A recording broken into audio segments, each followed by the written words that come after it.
بسم اللہ الرحمن الرحیم۔ السلام علیکم ورحمۃ اللہ وبرکاتہ۔ عابد راجہ چینل کی طرف سے آج میں اپنے دوستوں کو رسول اللہ صلی اللہ علیہ وآلہ وسلم کا ایک بہت ہی پیارا فرمان سناؤں گا۔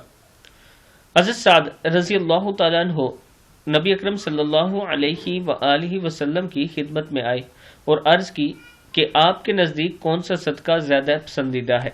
رسول اللہ صلی اللہ علیہ وآلہ وسلم نے ارشاد فرمایا، پانی کا صدقہ، ابو داؤد میں ہے۔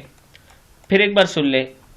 حضرت سعد نبی کریم صلی اللہ علیہ وآلہ وسلم کی خدمت میں آئے اور عرض کی کہ آپ کے نزدیک کون سا صدقہ زیادہ پسندیدہ ہے؟ رسول اللہ صلی اللہ علیہ وآلہ وسلم نے ارشاد فرمایا، پانی کا صدقہ، ابو داؤد میں ہے۔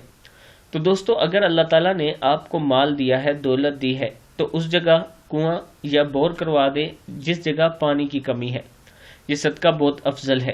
اس کا ثواب اس ٹائم تک آپ کو ملتا رہے گا جب تک لوگ وہاں سے پانی پیتے۔